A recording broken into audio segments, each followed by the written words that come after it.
nenhum nude, nada. Mais uma vez, então, eu queria reiterar o agradecimento à professora Silvia de Freitas Mendes. A gente costuma não contar os anos que a gente conhece as pessoas para não entregar a idade, né? Mas a Silvia é uma querida amiga, a gente se conheceu na época de graduação ainda, ela era minha veterana de faculdade, e ela, na época, ela acompanhava o professor Paulo César Busato como monitora dele, e o ponto em comum que nós tivemos justamente essa vinculação para o professor Paulo, que sempre serviu de, às vezes mais perto, às vezes mais distante um do outro, por conta dos nossos próprios caminhos individuais, né? Mas sempre tendo uma referência junto ao professor Paulo. E hoje a professora Silvia vai falar sobre política criminal e depoimento especial de crianças e adolescentes vítimas de violência sexual, que foi o tema da tese de doutorado dela, junto ao programa de Ciências Sociais Aplicadas da UEPG, onde ela também fez o seu mestrado.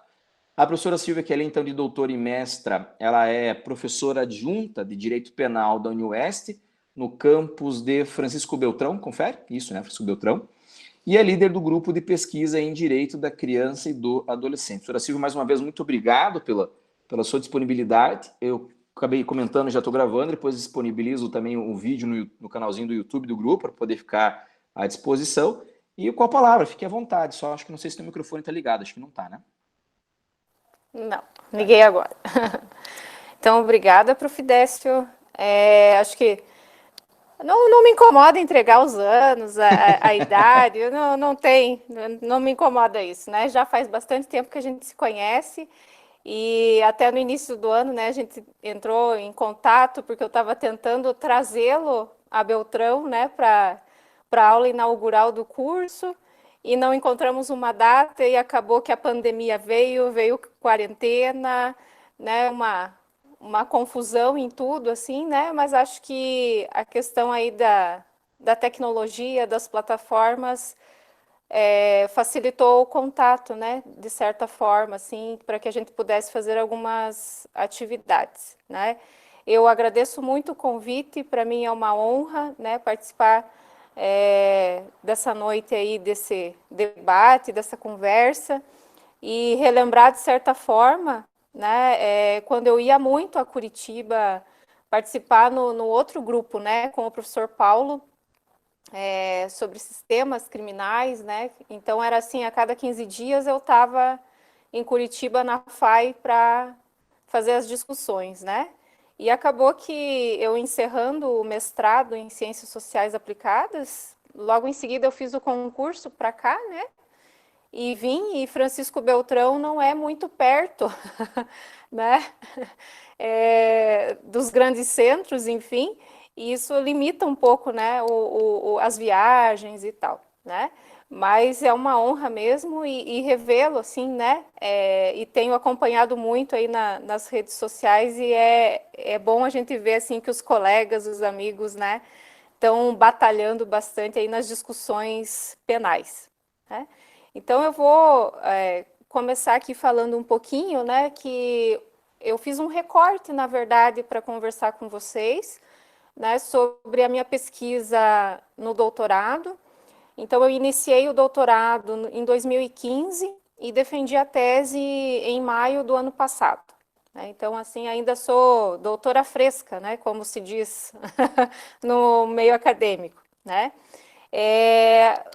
A pesquisa em ciências sociais aplicadas e o programa, né, ele é interdisciplinar, então ele exige que a gente transcenda, né, o direito, assim, inclusive na fundamentação, né, nos é cobrado muito, assim, que se posicione epistemologicamente, que se siga uma corrente, e que isso tudo, né, dê sustento teórico, científico para o nosso trabalho, né, para a nossa tese.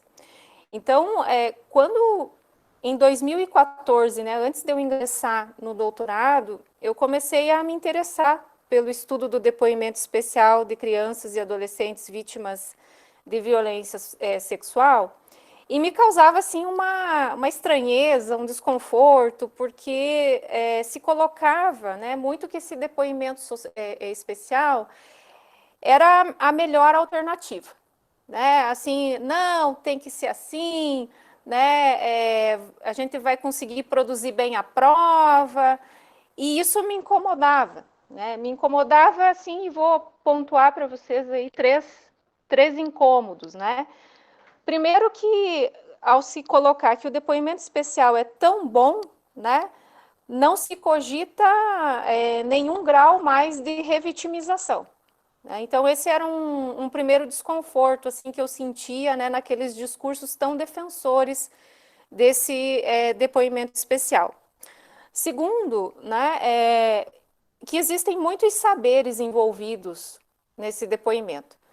E há digamos, um prevalecimento do direito, mesmo diante, né, do fato de que a psicologia seria aí o saber mais ajustado para compreender toda essa situação, né, e acaba que o depoimento, né, ele é, de certa forma, imposto, né, ordenado para que o profissional da psicologia, do serviço social também, né, acabe colhendo esse depoimento aí dessas vítimas, que não são quaisquer vítimas, né?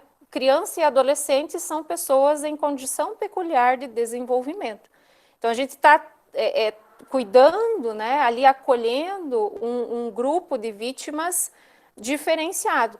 E não estou aqui querendo minimizar o sofrimento das outras vítimas, né? Mas a gente sabe que crianças e adolescentes têm essa condição diferenciada, né?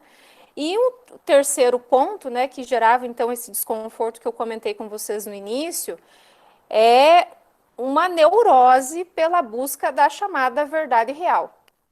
Esse, para mim, assim, é um grande incômodo que, né,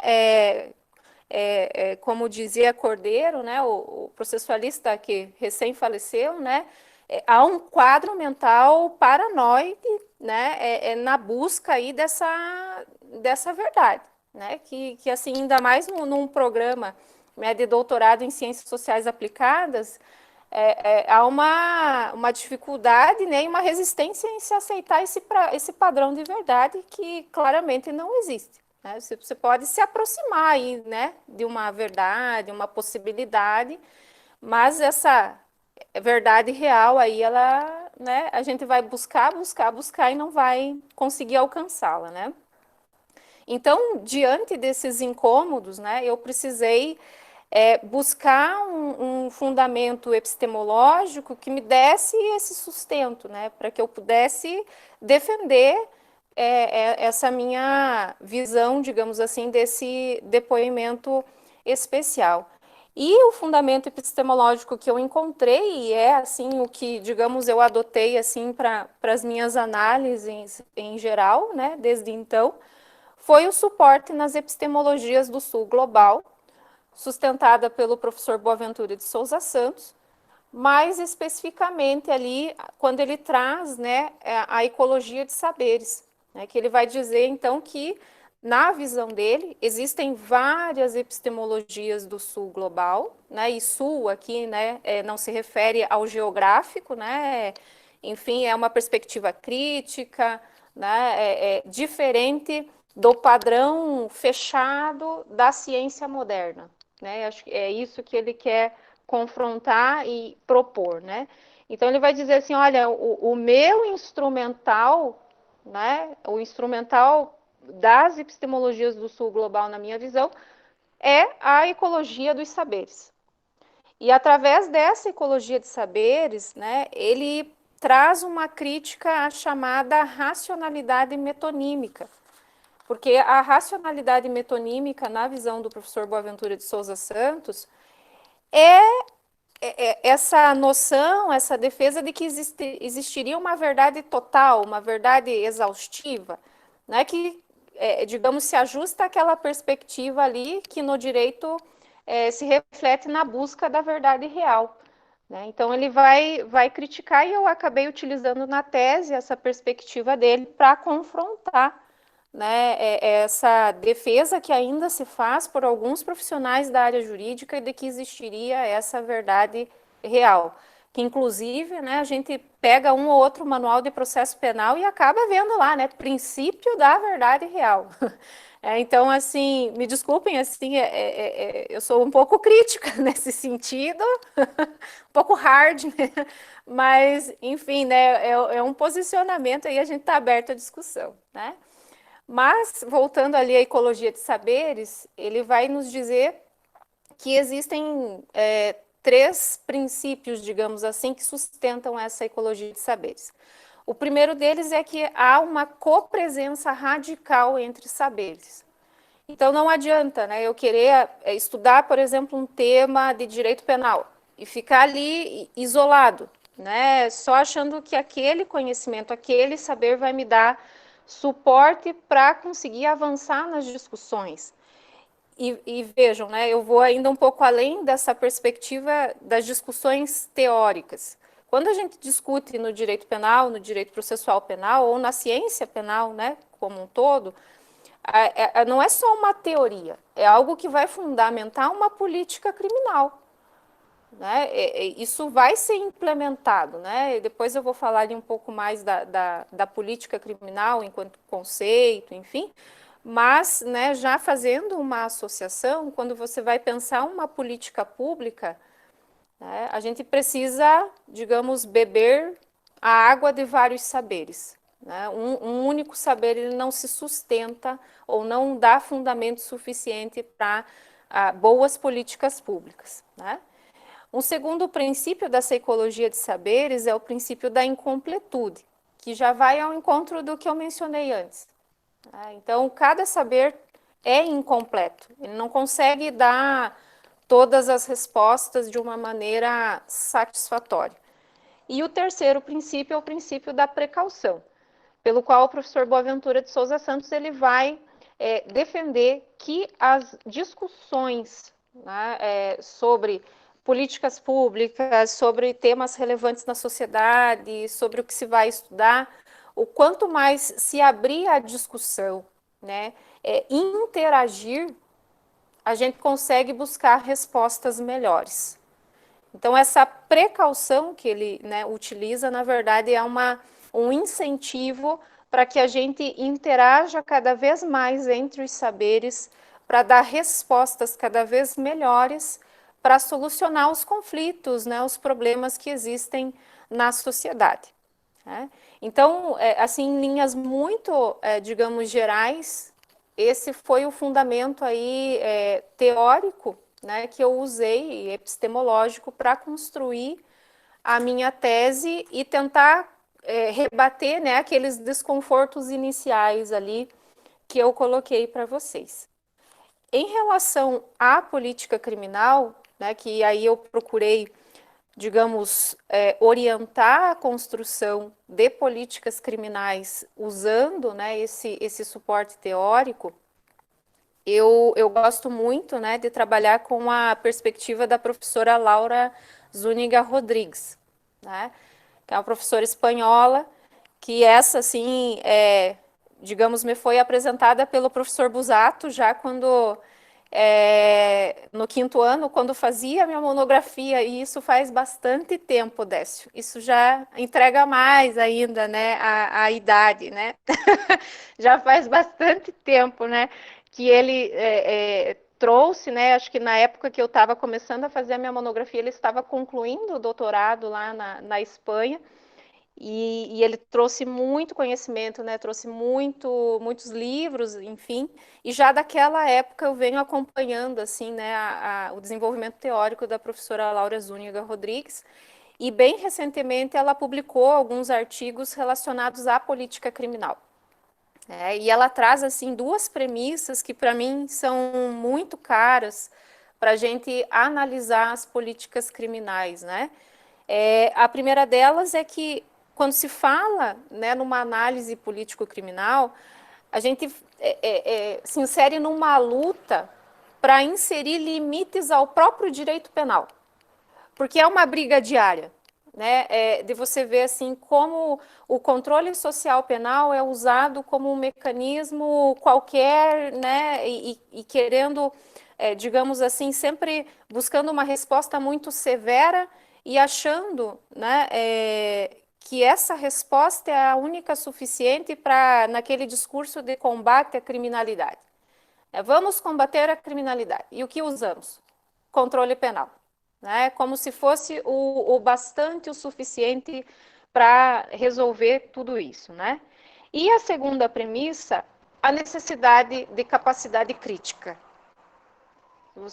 A gente tem que olhar, tem que analisar e tentar aprofundar essa análise, né? Não ficar só num discurso vago, num discurso raso sobre as políticas criminais e aceitando, né, às vezes e muitas vezes, o desrespeito aí a princípios de legalidade, a princípio de intervenção mínima, a princípio de culpabilidade, que são, né, aí grandes nortes para um direito penal mínimo, né?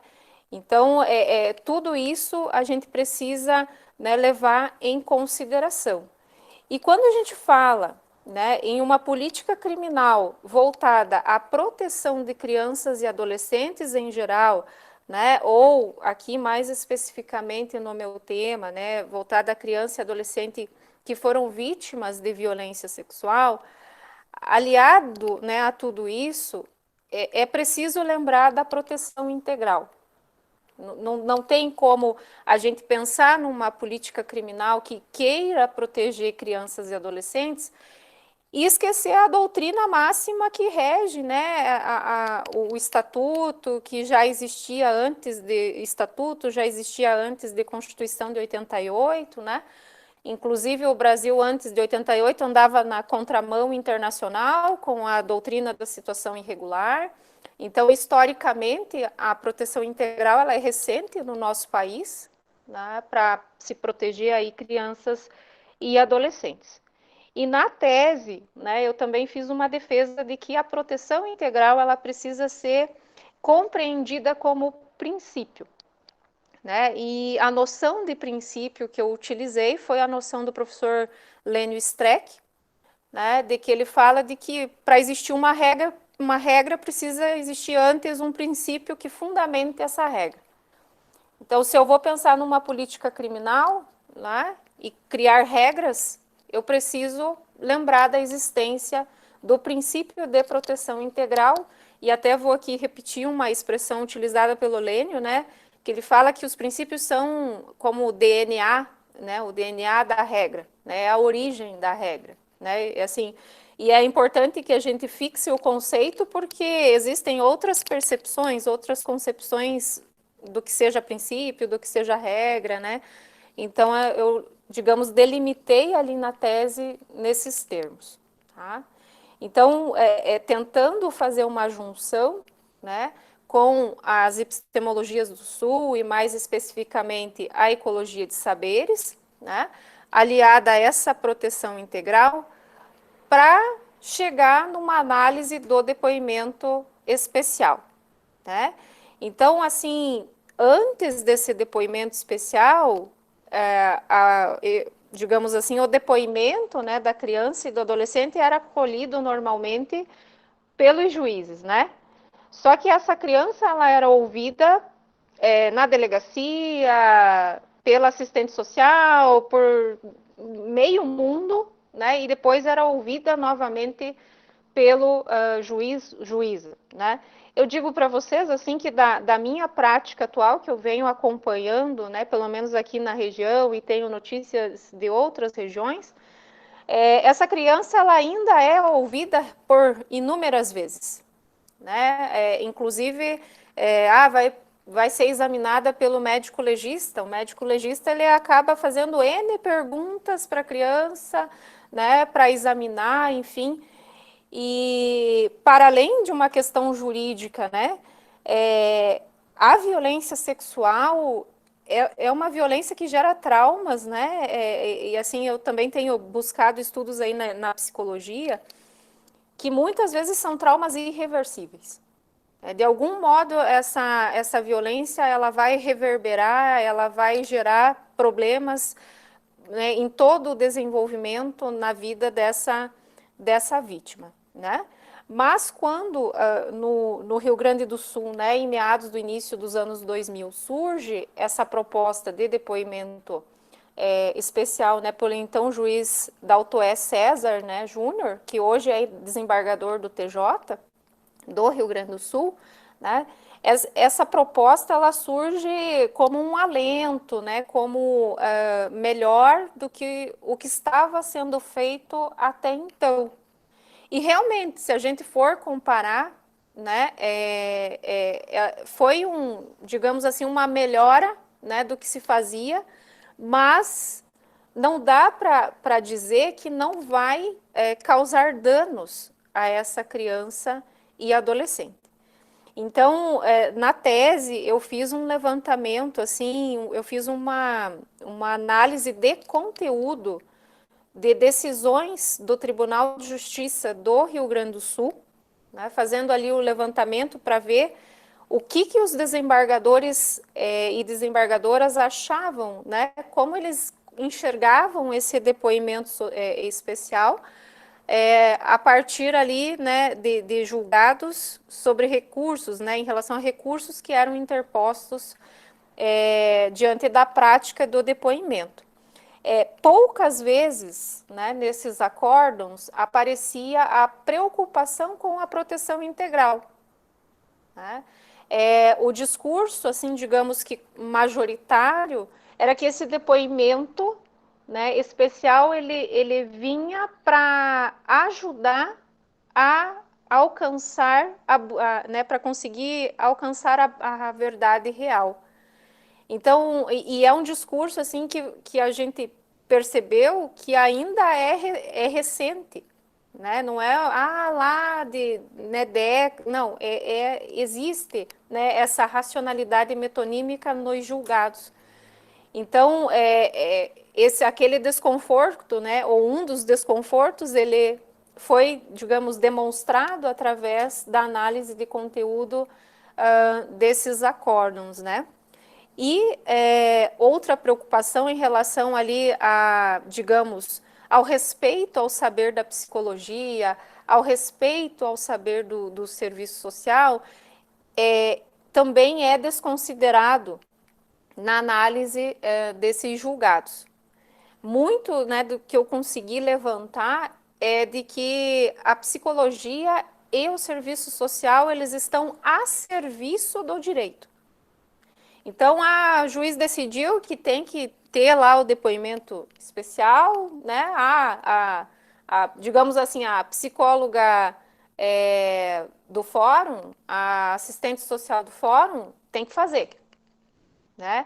E aí entra num conflito em relação às atribuições também desses profissionais. Porque colher esse depoimento especial não tem absolutamente nada a ver, desculpem a expressão, mas não tem nada a ver com as funções de uma pessoa formada, graduada em serviço social, né? Um profissional da área do serviço social, ele vai realizar um estudo social, né? Ele não foi formado para colher depoimento de ninguém, né? E em relação ao profissional da psicologia, esse profissional ele também tem autonomia de acordo, né, com o seu código de ética, enfim, várias implicações. Inclusive o Conselho Federal, tanto da psicologia quanto do serviço social, eles têm resoluções, né, eles têm posicionamentos contrários a essa função, né, tanto do psicólogo, do assistente social, como mero coletor de depoimento aí de crianças e adolescentes.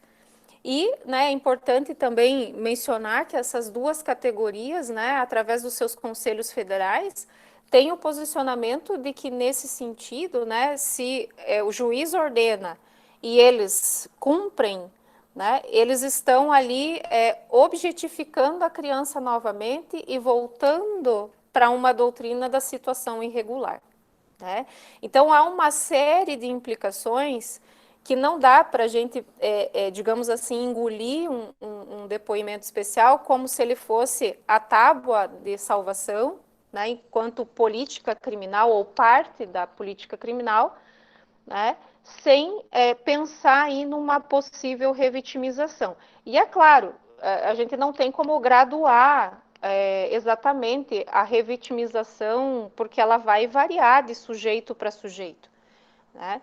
mas é preciso pensar, né, que eu não vou cumprir, digamos assim, a proteção integral só com a responsabilidade penal de quem está sendo acusado. Então, isso também eu defendi, né? E não quero dizer aqui, né, com todo esse discurso, que sou contra aí a responsabilidade penal, né, para quem pratica violência sexual em relação a criança e adolescente.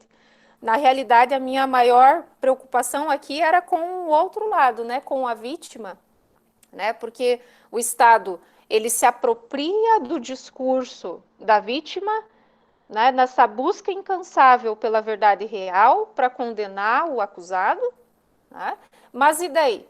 Né? Daí essa vítima volta para casa e o que se faz? Né? Qual é a preocupação com quais são os cuidados em relação a essa vítima, né, que vai precisar sim de um acompanhamento psicológico, né, vai precisar de outros saberes ali para dar suporte para que ela consiga viver um pouco melhor.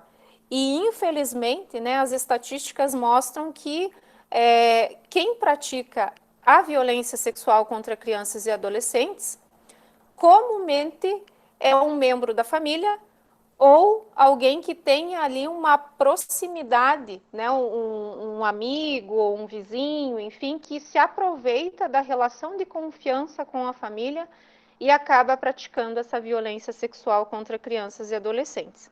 Né? Então, existem aí essas implicações. No ano de 2017, né, nós tivemos ali a Lei 13.431, que pouco esclareceu, né? Assim, acho que ela trouxe mais polêmicas do que esclarecimentos. Nós já tínhamos uma recomendação do CNJ de 2010, né? A recomendação número 33. E no ano passado, né, o CNJ ele expediu uma resolução, a 299, que, digamos assim, tenta, de algum modo, especificar um pouco mais o que a Lei 13.431 trouxe, né? Falando ali em capacitação, né? Mas ainda deixando, de certa forma, um pouco vago ali, né? Falando que a preferência para fazer esse depoimento especial é por membros de uma equipe interprofissional, né? Mas que se a criança e adolescente quiser ser ouvida pelo juiz, ela, né, teria esse direito, mas aí eu preciso capacitar o juiz, enfim, digamos, é um assunto extremamente espinhoso, né, que exige aí uma política criminal forte e, digamos assim, né, que se analise com cuidado essa proteção integral, que não se coloque, né, digamos, em primeiro lugar, algo que, na minha opinião, não existe, que é a busca da verdade real, tá? Mas que se coloque, sim, né, a proteção integral e se prime pela ecologia de saberes.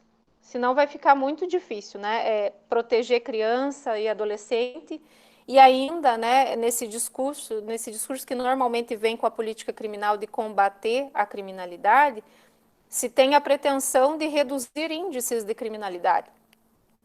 Então, se eu fico ali, né, eu altero a lei penal para agravar as penas, né, aumentar as penas. A gente teve ali um impacto considerável, né, nessa parte aí de crimes sexuais, que alterou bem, aumentou as penas já há alguns anos. E com esse depoimento especial, né, claro, nós temos várias implicações, mas é preciso transcender aí o mundinho, né, jurídico para buscar essa proteção integral. Né? Então, eu me coloco à disposição aí para os questionamentos, para a discussão, né? Acho que dá para a gente desenvolver muita coisa a partir disso. Legal, professora Silvia, muito obrigado pela tua explanação. Eu estava anotando aqui várias coisas para poder inaugurar as perguntas, mas eu vi que já tem uma aqui do colega Evandro de Campos.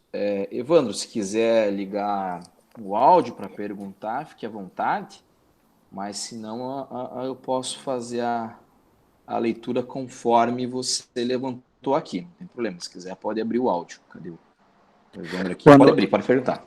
Boa noite, professor. Boa noite.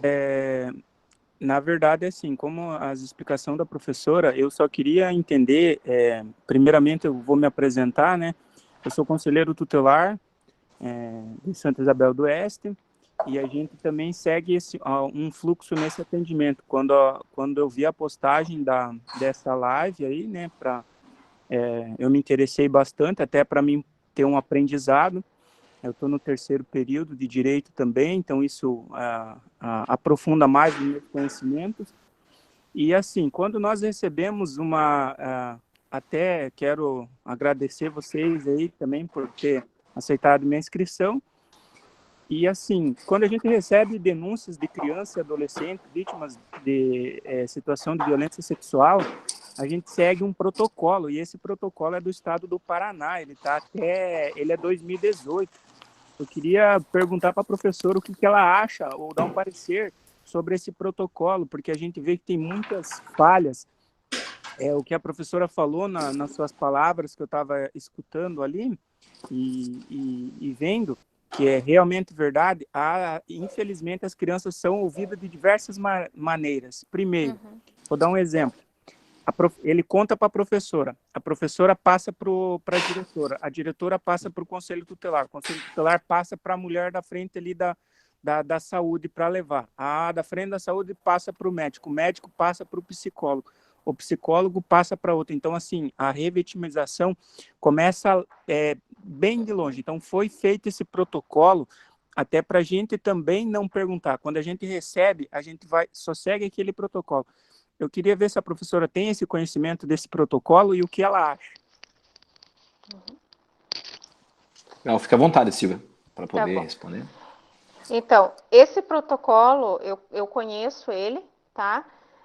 Só que, assim, no final de 2018, acho, nós tivemos uma conferência aqui da região sudoeste, né? Para discutir um protocolo para a região, né? E esse protocolo, eu estava presente, professora. Então, estávamos lá, então, e não nos vimos. Mas esse protocolo ali, né, até eles colocavam ali, né, dessa criança ser levada para fazer o exame, né, o laudo, enfim, até 72 horas, né, e tal. O próprio legista, né, ele colocou para nós ali, né, que havia essa oitiva e tal, né.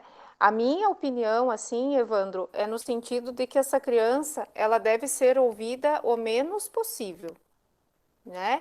Então, se foi criado o depoimento especial, já numa tentativa de se, digamos, de não revitimizar essa criança, o ideal, então, é que o Estado, né, ofereça, e até por essa resolução aí 299 do CNJ, né, diz ali que em todas as comarcas é necessário ter a sala específica para esse depoimento especial.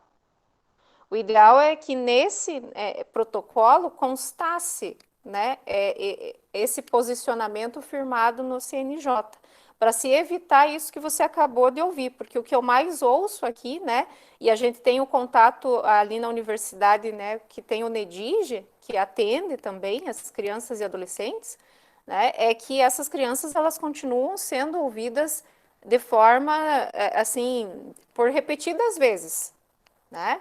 Então, acaba que infringe essa ideia de se ouvir menos para se revitimizar menos, né?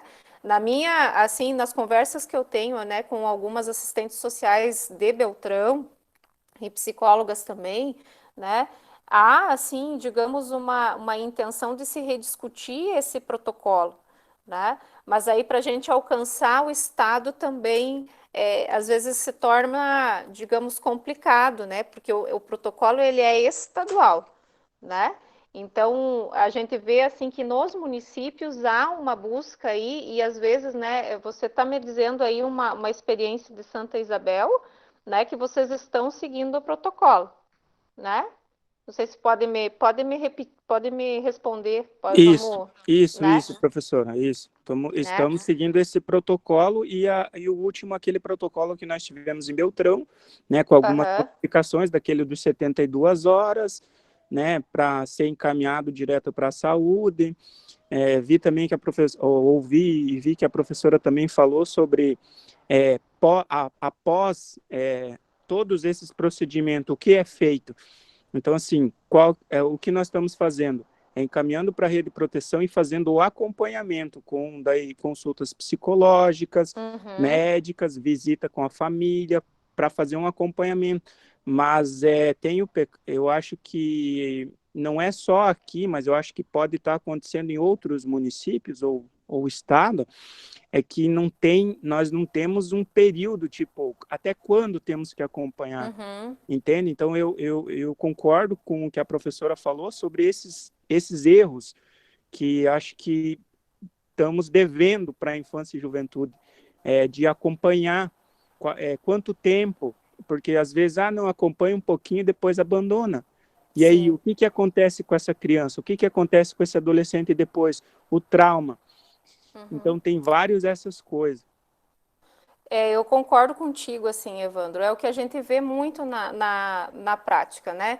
De que não se consegue ter um controle depois, né? Não se sabe. Por isso que não basta só esse protocolo, né? Precisaria mais. Precisaria, né, vir uma política pública estabelecendo esses limites, né? Como atender, como acompanhar, quem será responsável por esse acompanhamento, né? A gente sabe que existe uma questão de recursos humanos e recursos, né, financeiros, né?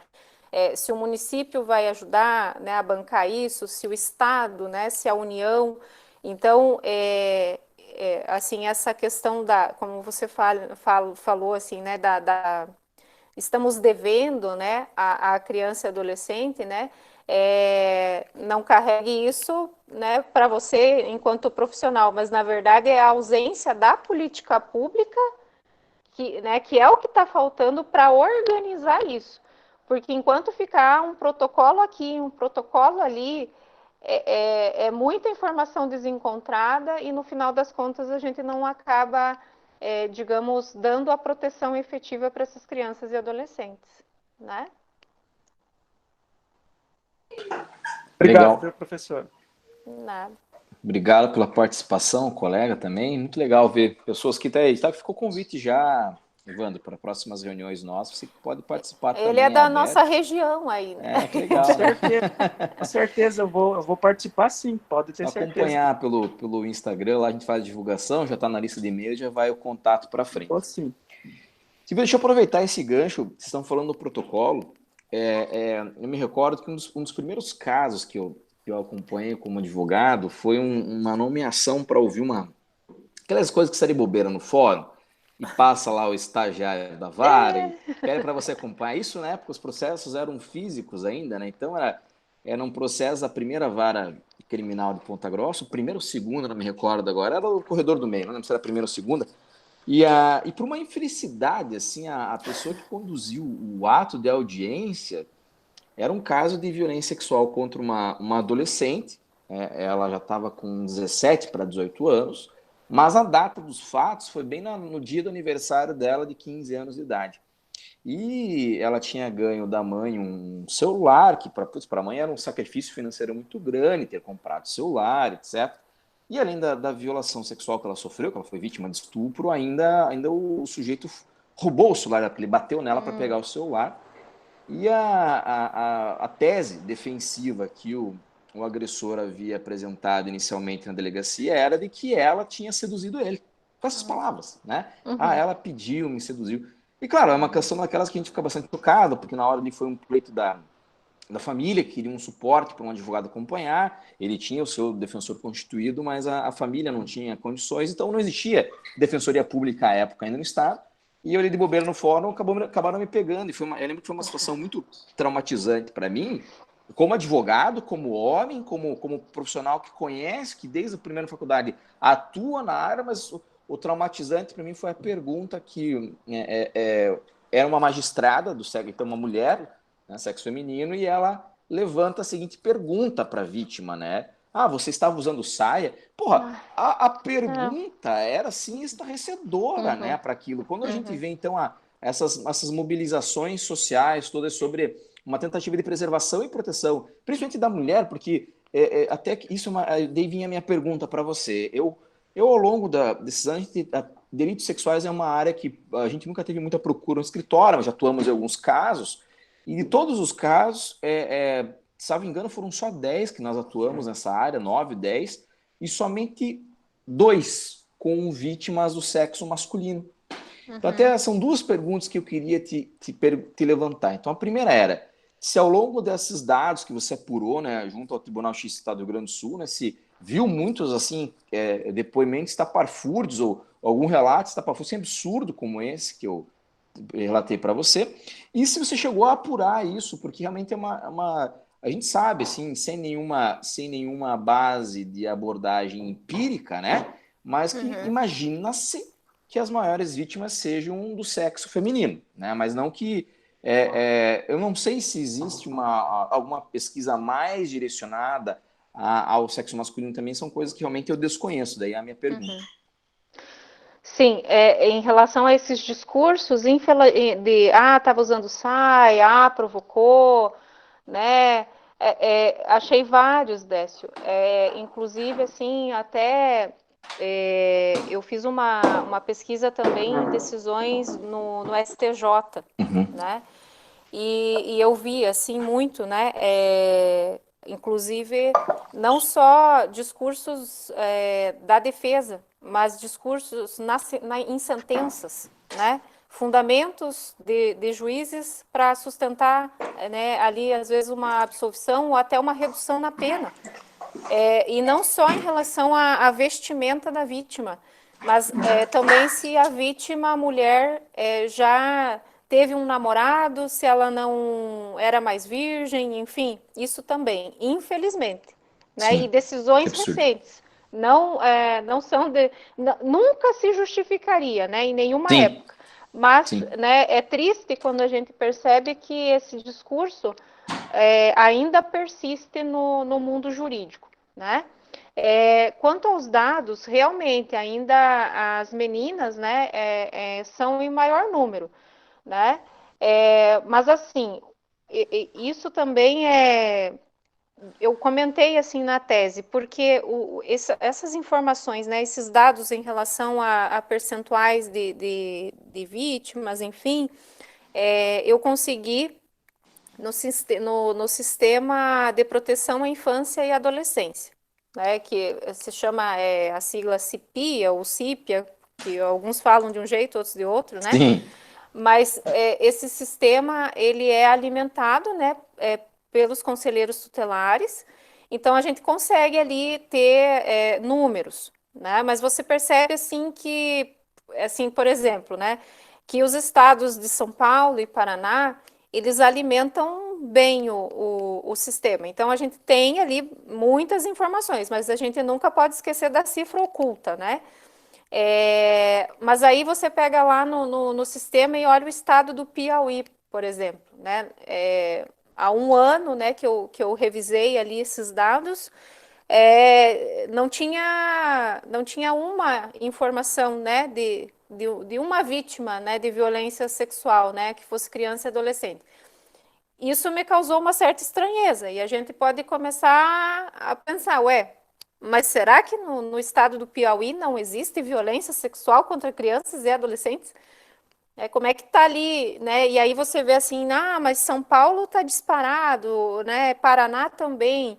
Então aí você fica ali, né, com aquela se questionando, né? Mas eu imagino que deve ter muita violência sexual contra criança e adolescente em outros estados que de repente está lá zerado ou tem um índice muito baixo, mas de alguma forma essa informação, né, não está chegando aí aos órgãos oficiais, né? Mas aqui no Paraná a gente tem aí né, informações, né, digamos que esse sistema ele vem sendo alimentado, mas com certeza, né, deve existir aí a cifra oculta, porque esse tipo de violência é muito difícil, né, para a vítima revelar, porque, né, às vezes o discurso da vítima é invalidado, né? Não foi isso, não aconteceu, né? Às vezes essa vítima ela é ameaçada pelo agressor e assim na pesquisa apareceu por diversas vezes assim que essa vítima às vezes ela estabelece uma relação de afeto com o agressor, né? Ela entende ou ela acaba, né, não sei, sendo manipulada ali de tal forma que ela entende que essa violência que ela recebe é uma manifestação de amor, uma manifestação de carinho. É estranho e chocante, né, ter que falar uma coisa dessa, mas infelizmente, né, isso acaba aparecendo também aí na pesquisa. Estava com o microfone desligado, então. É. Exatamente isso que você levantou são coisas que realmente que provocam, né? Eu estava procurando aqui enquanto estava respondendo, porque tem uma decisão famosa do Marco Aurélio de 96, se eu não me engano, que até gerou um precedente posterior numa decisão lá do norte do país, uma decisão do estado do Pará, em que o conteúdo da fundamentação do voto é muito chocante. Até tem um trecho do livro de Manual de Sociologia Jurídica da professora Ana Lúcia Sabadell, no qual ela comenta muito bem essa decisão. Eu não estou achando o número dela aqui, depois eu posso procurar para compartilhar com o pessoal, no qual ela comenta que o fundamento do voto era trazido de um pedaço, de um trecho do ministro Marco Aurélio, em que ele comenta que não existem mais crianças, né, de 12, 13 anos, são jovens mulheres que já têm uma iniciação sexual. E o caso, assim, que daí virou o segundo baseado, digamos assim, não sei se daria para a gente chamar até de hard case, acho que seria mesmo realmente só um precedente isolado, mas ele vai trabalhar com o caso de uma menina que foi violentada dos 9 aos 11 anos de idade. Daí o fundamento foi esse, né? E imagina, eu fico pensando assim, a dificuldade toda de fazer uma instrução, né? De numa época, ainda numa área tão dificultosa que é o direito da criança e adolescente na prática judiciária, né? Onde a gente vê muitos, não só, e aqui acho que o fundamento é esse, nós temos uma preocupação muito grande por parte da magistratura, do Ministério Público, dos auxiliares, né? Assistente social, psicólogo, mas os advogados muitas vezes pecam, né? O advogado, pela inexperiência de saber o que fazer, vai lá e fala alguns absurdos, né? Na instrução, principalmente em vara de infância. E assim, então, isso tudo me parece que é bastante complicado, talvez assim, para não dizer assim, é assustador, né, imaginar um cenário desse. Só fazer um comentário antes de dar prosseguimento, eu vi que a colega aqui, Fernanda Brandi, me perdoe se não for esse o sobrenome, a correta pronúncia, ela deu boa noite, quer fazer alguma pergunta, eu posso abrir o áudio, só cumprimentou. Só para a gente ver ali, se quiser ficar à vontade. Então, não. Deixa eu te perguntar, então, outra coisa. Como que você vê essa reestruturação do depoimento a partir de uma postura, como vou dizer assim para você, sabe, de uma necessidade de se pensar o ato mesmo de produção de provas para um todo, ou acho que poderia ser direcionado tão somente ao grupo em desenvolvimento? Vou melhorar minha pergunta. Poderia trabalhar com esse mesmo mecanismo para grupos também hipossuficientes, sei lá, uma pessoa com determinado retardo mental, ou alguma, às vezes, eu não saberia dizer, né? Eu não tenho conhecimento Idosos, específico. assim, né? De repente, Mas talvez até mesmo uma pessoa que se mostra ativa, mas que por conta da experiência da vitimização, e nem não somente em delitos sexuais, né? Às vezes uma pessoa que passa por algum trauma e outro, se isso não seria talvez necessário também nós ampliarmos esse espaço para debate nesses campos. Sim, isso eu cheguei a discutir, né? A professora Dirceia foi minha orientadora, né? Sim, E a gente então foi uma orientação pesada. A professora Dirceia é foi, muito criteriosa, como sempre. foi. Ah, e ainda eu tive uma co-orientadora, né? A professora Lúcia Cortes, lá da UEPG, que é Sim, do muito. Serviço Social, né? Também. Sim. Então, muitos debates, né? Em relação aí a essas possibilidades, né? Sim, Décio, eu sempre falava assim, né?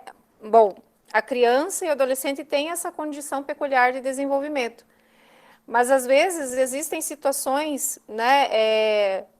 Que você tem ali a pessoa que ela está tão fragilizada e até a questão né, na própria Lei Maria da Penha, né? Agora a gente tem aí a questão da mulher vítima de violência que também tem uma forma, de depoimento especial, né? Deveria ter, né? Eu não sei, essa parte eu já não estou acompanhando tanto, né, para saber se foi implementado.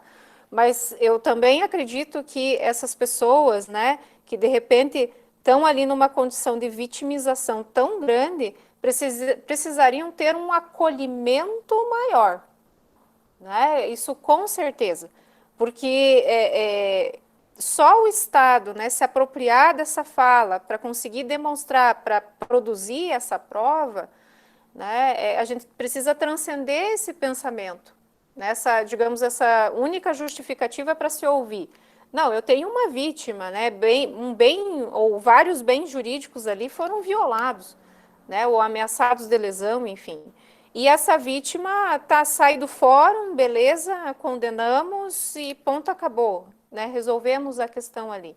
Então, sim, né, com certeza, não só em relação aí a crianças e adolescentes, mas a vários grupos, né, a gente tem ali, eu comecei a falar dos idosos, né, a gente sabe que está crescendo cada vez mais violência psicológica, emocional, física em relação a idosos, né? Então essas pessoas também precisam de uma atenção maior aí em relação a uma forma de depoimento especial e também de políticas públicas que acolham, né, que acompanhem essa pessoa, porque também em relação aí à violência contra os idosos, né, a gente também vê aí a questão de familiares também, né, de pessoas próximas que acabam praticando essa violência e quase que invariavelmente esse idoso ele vai retornar ali, né, ou às vezes o agressor também vai continuar convivendo aí com essa vítima. Deixa eu aproveitar aqui e levantar, o pessoal me mandou aqui uma mensagem no grupo dos alunos, se a professora acha que a prova deveria ocorrer fora do sistema de justiça, talvez não no fórum, talvez num espaço alheio, né? Não sei se quer comentar alguma coisa sobre. Sim, essa questão da sala, né, do lugar, com certeza, Décio, porque assim, acho que o ambiente forense, ele não é para qualquer um, assim, no sentido do peso, né, do conflito, né, enfim, nesse sentido que eu quero dizer, né, você pensar, né, que a criança ela vai, né, de repente ali entrar naquele ambiente que não é tão acolhedor assim, que né, as pessoas, né, vão ao fórum, né, geralmente, invariavelmente, para resolver problemas, né, e acredito que um espaço, né, mais ajustado à condição, né, peculiar de desenvolvimento da criança e do adolescente seria mais acolhedor para poder coletar esse depoimento, sim, né? A gente sabe que na prática ali há uma tentativa, inclusive, de agendar esses depoimentos que normalmente ainda são colhidos, né, nos fóruns, para evitar encontros com, né, agressores, enfim, né? Então, numa tentativa de se preservar essa vítima. Mas, sem dúvida, que o espaço fora, né, do ambiente forense ali seria melhor. Tá. Deixa eu fazer agora, você falando, me surgiram dois questionamentos mais de ordem penalista e processual mesmo. O que você acha sobre essa questão da indisponibilidade da ação? Porque, como se comentou, muitas vezes são pessoas próximas à família. Claro que muitas vezes, talvez até mesmo por uma, vamos dizer assim, por um sonho, né, da Constituição, em ter uma efetivação lá do 227, 228, em ter essa aproximação mesmo da sociedade sobre o adolescente e a criança, e também, como diz na ECA, né, o jovem também, né, que tenha essa possibilidade de ter essa tutela. Mas será que também não há não acaba, isso é uma dúvida minha mesmo, né, porque não sou tão especialista na área quanto você, nem me atreveria a me chamar de especialista até na área.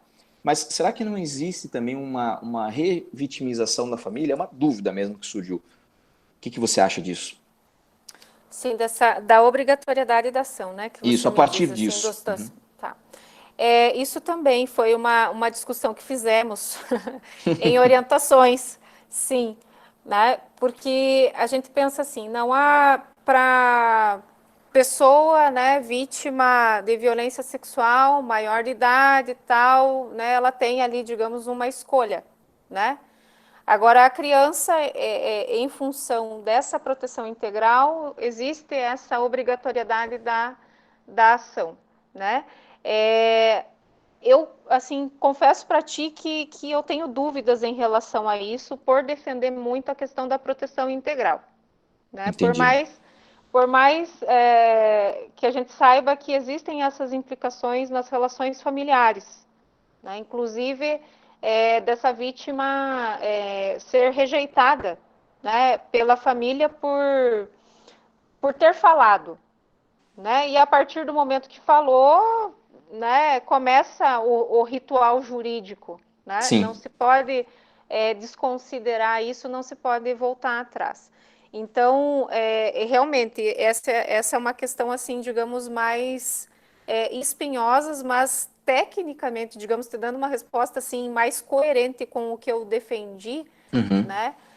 Teria que se colocar aí acima a proteção integral, aí num sentido de buscar essa responsabilização, né?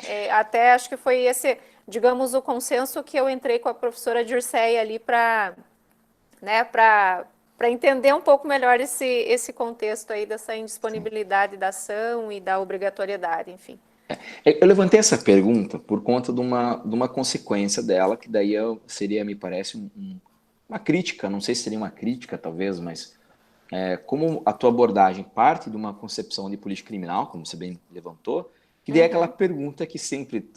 eu sei que na minha tese doutoral também passei por esse mesmo dilema. Eu também defendi um processo de ampliação de criminalização, só que daí numa área específica, criminalidade econômica, e a pergunta central da banca foi essa, tá, mas e como continuar defendendo um modelo penal mínimo diante de uma ampliação de punição, né? Claro que existe assim, pelo menos uma gama, não vou dizer infinita, mas uma gama gigantesca de fundamentar essa possibilidade, né? Mas eu queria te ouvir um pouco mais sobre isso. Como então a gente conseguir conciliar uma tutela que me parece, né, que por ser uma proteção integral, ela deveria vir prévia, no modelo prevenção mesmo, a partir de uma reprovação mais agressiva, mas que ao mesmo tempo também tem que ser acolhedora à vítima, né? Então, como a gente Sim. pode conciliar esse mecanismo de punição e prevenção? O que você acha? Então, assim, eu sempre parto, né? Acho que como penalista, mas assim, né? Sabendo que nem todo penalista parte desse princípio, que é o de intervenção mínima, Sim, né? sim, Mas assim, pensando que a própria intervenção mínima, claro, ela vai, né, enfatizar que a gente precisa buscar outros mecanismos, outros controles, antes de utilizar o controle social penal, deixando, né, esse controle ali, digamos, reservadinho para atuar em situações mais graves, né? Então, eu acho que para sustentar, digamos, a intervenção penal, vou ter que trabalhar, né, com a ideia de que esse bem jurídico, né, essa dignidade sexual de crianças e adolescentes, realmente, né, diante desse contexto, né, que a gente sabe que essa violência é praticada de forma reiterada, acaba merecendo aí esse controle, né? Mas eu concordo contigo que enfatizar a prevenção poderia, né, digamos, reduzir ou inibir essas pessoas, né, familiares, amigos principalmente, né, que são os maiores sujeitos ativos dessa violência, a deixar de praticar. Mas ainda tenho minhas dúvidas, né?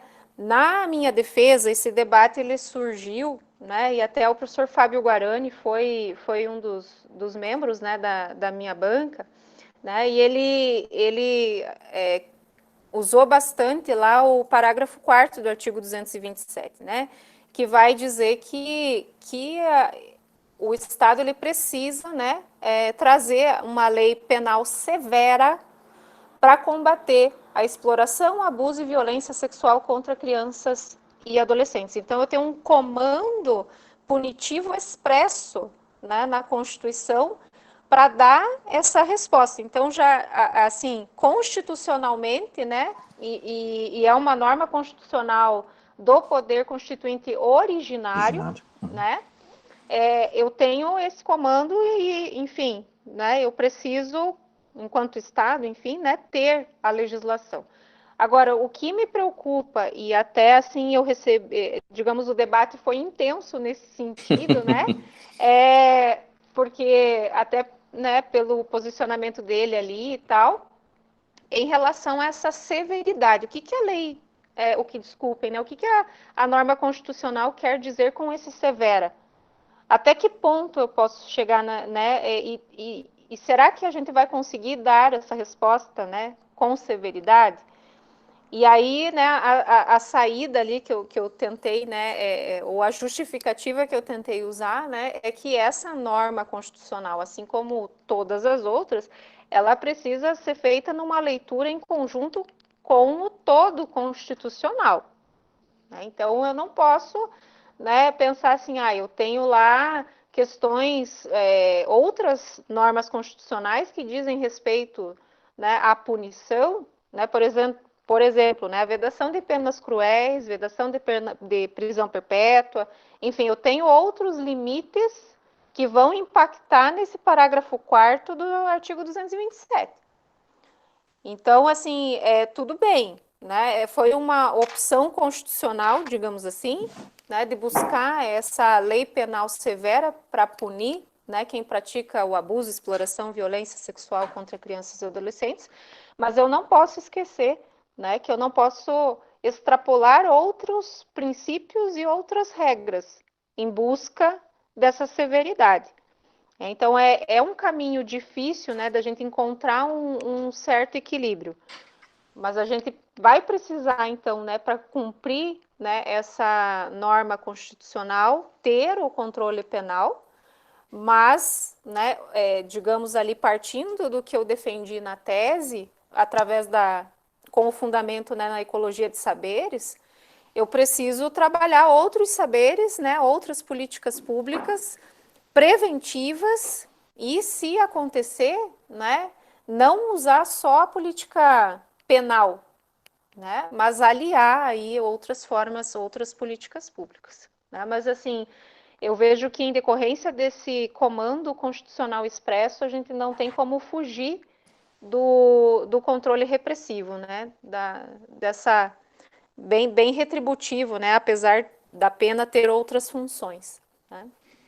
Legal. Você sabe que você falando isso e puxando muito essa matriz do Boaventura de falar dos grupos do Sul, né, que integram o Sul, porque, só para explicar para os alunos aqui, eu sei que alguns deles até pelo período que estão frequentando a faculdade, quando o professor Boaventura Souza Santos faz essa menção, ele quer dizer ao grupo dos oprimidos, né? Então, as mulheres, os grupos historicamente que são oprimidos, não necessariamente os países do hemisfério sul, né, porque não é uma localidade, como ele diz, espaço físico, mas é uma acepção de classificação sociológica, né, do ponto de vista dele.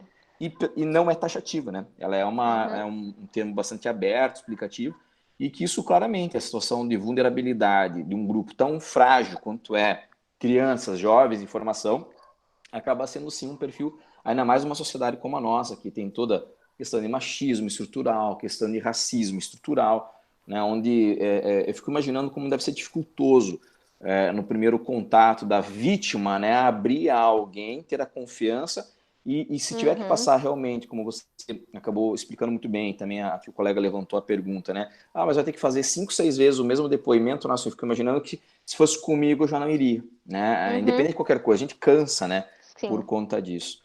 E realmente, eu queria ter visto, eu queria ter visto essa banca, deve ter sido muito interessante vamos dizer assim, esse pega para capar no final da banca, né, que é a parte desesperadora. E é complicado, assim, né, porque aí, na minha proposta, né, eu conciliei no final ali, né, eu propus, né, assim, que existisse efetivamente a interação entre os profissionais, inclusive que, né, os profissionais, incluindo, né, juiz, promotor, enfim, que eles estudassem o caso, né, que eles interagissem para respeitar aquele princípio da precaução lá, né, e entendendo a incompletude dos seus saberes.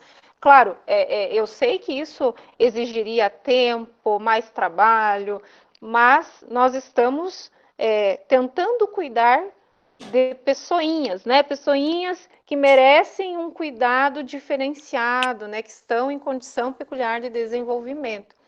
E claro, né, que apesar das dificuldades de estudo, talvez essa interação entre esses profissionais favoreceria não só num melhor atendimento à criança e adolescente, mas também para que todos ali compreendessem, né, o quão difícil é o exercício de suas funções, porque às vezes, né, tá o profissional de serviço social lá, né, exercendo as suas funções, da psicologia, daí, né, o do direito, enfim, sem saber, né, as responsabilidades de cada um, né, os sofrimentos de cada um, porque a gente não pode deixar de destacar que né, geralmente o profissional do serviço social, da psicologia, ele vai em loco, né? Ele tem muito contato com tudo que está acontecendo, né? Um profissional do serviço social que vai fazer um estudo social, ele vai na casa dessas pessoas, né? Ele tem uma dimensão do problema, do conflito muito maior se a gente for considerar, né, a partir da visão daquele que está lá no gabinete, né? E não estou aqui fazendo crítica, né, a juízes, a promotores, enfim, cada um exerce a função, né, e tem as suas atribuições. Então, aí uma das minhas defesas, né, acho que fiz várias defesas na tese, né, era de que houvesse essa interação para buscar dar melhores respostas aí, né. Claro que a gente não quer exigir perfeição dos profissionais, né, porque não tem condições. Mas essa interação talvez ajudasse aí em melhores respostas.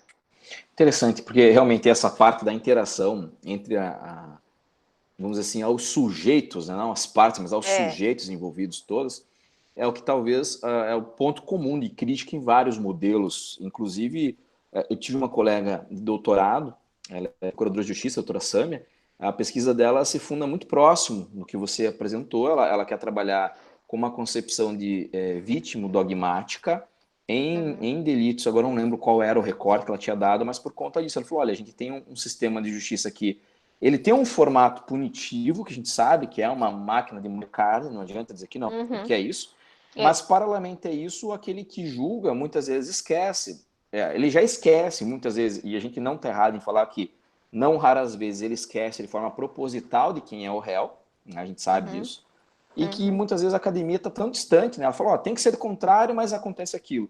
E me parece que quando a gente joga num grupo que é sociologicamente, que é economicamente, que é principalmente, né, juridicamente vulnerável, como são grupos de crianças e jovens, adolescentes, isso parece que fica mais exacerbado, né? Parece que mais destacado ainda. Então, realmente é uma situação que, como eu disse, aquela vez que eu via a pergunta da magistrada para a menina, coitada, uma situação assim que era um caso, barbaríssimo, assim, sabe? Era uma situação que eu lembro que eu me senti muito pesado depois daquela audiência, porque foi algo que, principalmente porque foi pego no pulo, né? E que a gente não sabe muito bem como reagir. Tem aqui uma mensagem só da Silvia. Pode abrir, Silvia, fica à vontade para abrir aqui o áudio e comentar. Só deixa eu ver se acho que é a Silvia do nosso integrante da Anacri, né? Não? É sim a Silvia, pelo sobrenome dela que eu não estou enxergando na lista. Oi, mas sim. bom, Então fique à vontade, Silvia, para participar, por favor. Não, eu tô voltando do trabalho, né? Eu vim escutando como se fosse rádio, né? E é muito interessante, assim, queria contribuir ao debate, né? Porque eu tô com um caso, né, de uma vítima, né? Na verdade, estou defendendo o agressor, no caso, né? Sim. E eu queria contribuir para o debate porque é um caso que aconteceu há muito tempo atrás, né? E ela relata, né? E eu gostaria de dar até uma coisa bem interessante, né? Que neste caso a vítima foi ouvida, né? Aqui em Almirante Tamandaré, se eu não me engano, não, mentira, Colombo, né? Que é região metropolitana aqui de Curitiba, né?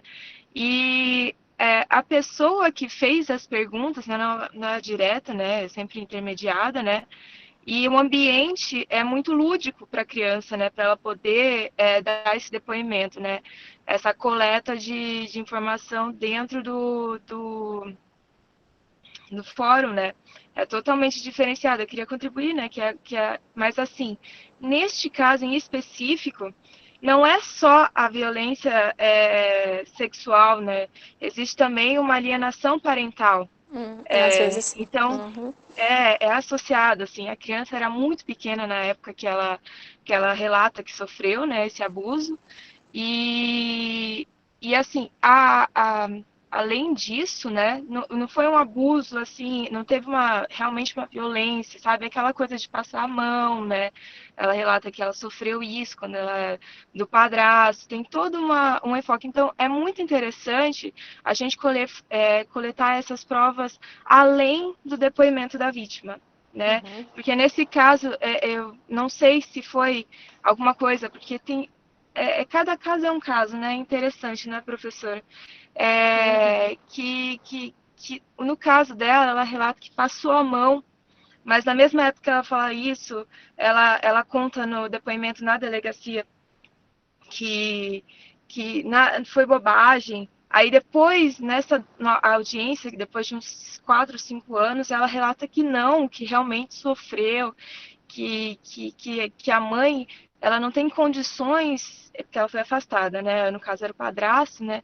Então a mãe não tem condições de entender o meu caso. Então eu acho que a necessidade de ter uma interação mais a fundo, né? De vários núcleos. Acho que cortou um Acho pouquinho que a fala. cortou o microfone dela. Opa, voltou? Cortou porque me ligaram. Então, essa integração é muito importante assim para o processo, para a gente até entender melhor o caso, né? Porque eu não tenho outra prova nesses autos que ela realmente que não seja o depoimento dela. E esse fator psicológico que não existe, né? No meu caso, ele não tem esse estudo, né? Só foi mesmo o depoimento da vítima.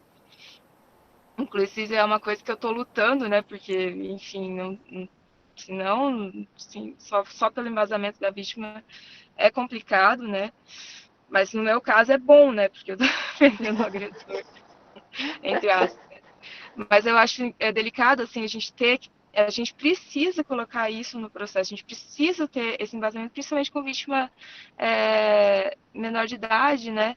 E eu queria até contribuir, né, por causa desse caso, assim, que eu tive, né, porque é um caso bem interessante, não é uma coisa que se resolveria apenas com o depoimento da vítima, né, seria necessário muito mais, um negócio muito mais aprofundado, né, para a gente poder realmente responsabilizar o agressor, né, se realmente ele cometeu isso, né, enfim, queria contribuir porque é muito interessante, né? São crimes bem curioso, né? Então, eu só queria mesmo dar um depoimento aqui e falar, né, que é necessário a gente ter mais cuidado até com o que a criança fala, se ela não está sendo induzida a falar daquela forma, né? E como a gente precisa ter isso junto desde o início, né? Porque ela conta uma coisa, depois conta outra, inclusive ela chora no depoimento. Veja como a gente tem que ter cuidado, né, quando a gente fala com a criança, porque ela realmente vivencia aquilo naquele momento que ela está falando, né. Mas achei interessante aqui no Paraná, eu percebi, assim, que mesmo, e é uma camada, são pessoas menos afortunadas, né, então, tenham cuidado, assim, achei interessante que existe esse cuidado por conta do Poder Judiciário, porém, precisaria ser, sabe, mais minucioso, para não por conta da alienação que eu tenho quase certeza absoluta que existe no caso, né? Porque realmente, só que a gente falta ter esse estudo social que não teve no meu, processo. Enfim, peguei de outro advogado também, não estou desde o começo, né? Mas que largou, né, o processo, enfim, estou tentando dar uma saída, mas eu acho interessante, no caso das provas, né, elas realmente terem esse, não serem fundamentadas só no depoimento, e sim em outras coisas, para realmente montar um caso, né? Gente, desculpa se eu estiver, que eu tá, né, acelerado, agora que eu parei, Né? às vezes eu não estou falando coisa com coisa. Mas, enfim, né, a gente precisa mesmo ter uma política nesse sentido, assim, de ter essa integração em todos os casos, né? Enfim, doutora, se quiser Tranquilo. avançar, mas é só porque é curioso e é interessante. Eu acho assim que não uma coisa que se resume apenas no depoimento, mas interessante ver que no estado do Paraná, pelo menos, a gente tem um cuidado maior com a vítima e tem assim, opa, essa esse cuidado, enfim, vou parar por aqui, porque eu acho que eu fiquei muito emocionada, acabei falando demais. Mas é interessantíssimo, eu queria agradecer ao Décio, queria agradecer à professora, né, porque é muito enriquecedor, assim. Obrigada. Legal.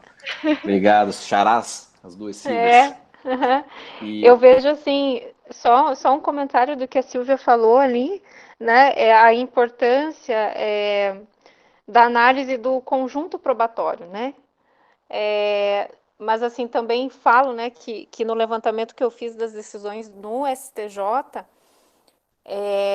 há assim digamos, uma defesa de que nesse contexto, né, a palavra da vítima ela tem um grande peso, né? Porque quase que invariavelmente, né, esses crimes eles são praticados de forma escondida, né? Não temos testemunhas, enfim, fica difícil, né? Mas assim para tentar ali, como a Silvia mencionou, a questão da alienação parental, por exemplo, né? É necessário um cuidado na coleta desse depoimento, né, para evitar essas situações também, porque por mais que a gente esteja aí discutindo que a violência sexual contra a criança e adolescente seja um fato muito grave, né, de fato mas também, né, a gente precisa cuidar para se verificar se não existe ali uma manipulação por parte, né, de alguém, de um dos genitores, para, né, responsabilizar fortuitamente o outro, né, por questões outras, né, por uma vingança, né, discorda de alguma coisa e acaba, né, buscando essa via aí, né, pouco lícita, né, para tentar atribuir uma responsabilização que não seria o caso, né? Mas isso assim, por mais que a gente discuta, né, acho que no caso concreto, isso é muito difícil, né? Às vezes vai se buscar ali mesmo através aí desse cuidado, né, psicológico ou através até de um estudo social, ainda, né, podemos ter dificuldades em relação à produção da prova para se confirmar, né, que houve a alienação parental. Isso é bem grave, né? É algo assim que tem uma grande complexidade ali para a gente demonstrar, né, no curso da instrução. eu até, puxando um pouco o gancho disso, eu uns anos atrás tive um caso em que era a acusação era decorrente de uma situação de alienação. Infelizmente, o casal ali se desentendeu por razões que não vêm ao caso, e no curso da gravidez ele estava muito ausente, teve um afastamento um do outro, e houve então uma situação de agressão contra a mãe, a genitora, e ela acabou transferindo isso depois, quando não reataram o relacionamento, mas reataram a aproximação numa possibilidade de convívio enquanto pai sobre a criança, enquanto mãe sobre a criança, né? Enfim, o casal não deu certo, mas a criança, como diz, não tem nada a ver com isso, né? E daí ali foi onde aconteceu a alienação parental da falsa acusação. É uma acusação gravíssima, porque é uma acusação de estupro do próprio pai contra o filho, então é uma acusação muito complicada. Aí, em primeiro grau a gente perdeu, depois reverteu no tribunal, aí voltou e hoje, tudo certo, vida que segue, né? Mas a acusação e a instrução probatória mesmo era muito frágil, no sentido de havia assim, uma demonstração muito clara. Nos depoimentos da criança, percebia-se quando tinha a pressão da mãe, isso não foi o que acompanha a instrução, como diz o réu, contratou uma psicóloga para acompanhar, para poder dizer, olha, está acontecendo um induzimento ou não, porque a gente não sabe, né, como apurar isso.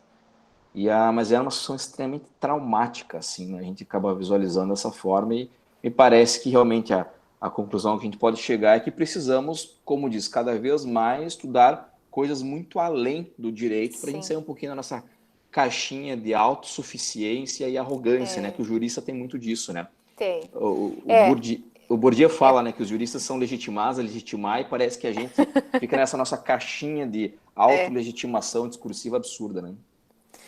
Eu acho assim que isso acho que a gente ter esta consciência, né, principalmente os profissionais da área jurídica, né, acho que o direito precisa se abrir mais, assim, né, e aqui não estou generalizando, mas acho que esse movimento é necessário no direito para se compartilhar mais o nosso saber, Sim. né, porque ainda às vezes fica muito, né, entre a gente, assim, né? Sim. E também saber receber dos outros saberes, né? Exato. E ter essa compreensão de que é necessário ouvir, né? E aqui nesse tema, né? Principalmente ali a psicologia, para se compreender melhor e tentar solucionar, né? A situação de uma forma melhor, né? Claro que ainda estamos, mesmo assim, né? Sujeitos a erros, né? Mas é uma alternativa de análise, né? É uma outra forma de se enxergar aí a política criminal e a própria instrução. Legal. Acho que, né, acho que vai nesse sentido. Bom. Então, acho que alguém tem mais alguma pergunta, professora Silvia? Não? Então, queria proceder ao encerramento, agradecendo muito, Silvia, pela tua disponibilidade. Foi uma felicidade muito grande poder contar com você aqui conosco no Necrim. E já vou deixar o convite para outras oportunidades. Quando quiser, queremos contar com você também. Aí, se puder nos auxiliar, divulgando para os seus alunos, também será um prazer recebê-los. E, curiosamente, só me lembrei agora, enquanto eu estava fazendo essa fala final, daquele livro do Saulo Ramos, não sei se chegou a ler já Código da Vida, que foi ministro da Justiça no governo Sarney, mas ele, tirando essa parte, tem uma experiência muito legal do caso que ele vai narrando sobre, é justamente um caso de criação fictícia de uma acusação e tem toda uma parte sobre perícia do caso, muito interessante.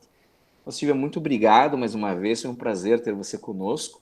Espero que em breve possamos, talvez, um encontro presencial, depois para todo mundo poder ir brindar, tomando um chopp, né, em comemoração à fala, sempre isso é muito positivo. E espero que todos estejam bem. Então, muito obrigado mais uma vez, até uma próxima. Obrigada, Décio. Eu que agradeço e mantemos a parceria, né? Eu também espero aí que para frente a gente consiga, né, de repente até fazer algum evento online, né? Numa plataforma, enfim, que você possa também participar e me coloco sempre à disposição e foi um grande prazer, assim, né? Revê-lo, ainda que, né? À pela distância. plataforma, né? A gente mata a saudade aí, acho que a discussão, né, quando eu sempre falo, né, que é bom receber esses convites para a gente poder divulgar a pesquisa, porque a pesquisa ela precisa ser divulgada. Claro. Né? Não adianta a gente estudar, pesquisar tanto e ficar só ali, né, para você e para poucos, né, ou no teu mundinho acadêmico, né, mas o quanto mais a gente puder divulgar, né, os estudos que estão sendo feitos, assim, eu gosto muito disso e do debate, e surgem ideias novas e a gente vai, digamos, plantando as sementinhas aí para novos pesquisadores. Né? Ficamos no aguardo da publicação da tese enquanto livro, né? Votos para que venha logo. Estou sendo cobrada. Fundamental isso para que a gente possa apreciar a pesquisa. Vamos lá, com certeza. Gente, obrigado, até uma próxima, então. Então, todos fiquem bem. Um bom final de semana a todos. Obrigado mais uma vez, Silvia. Tchau, tchau.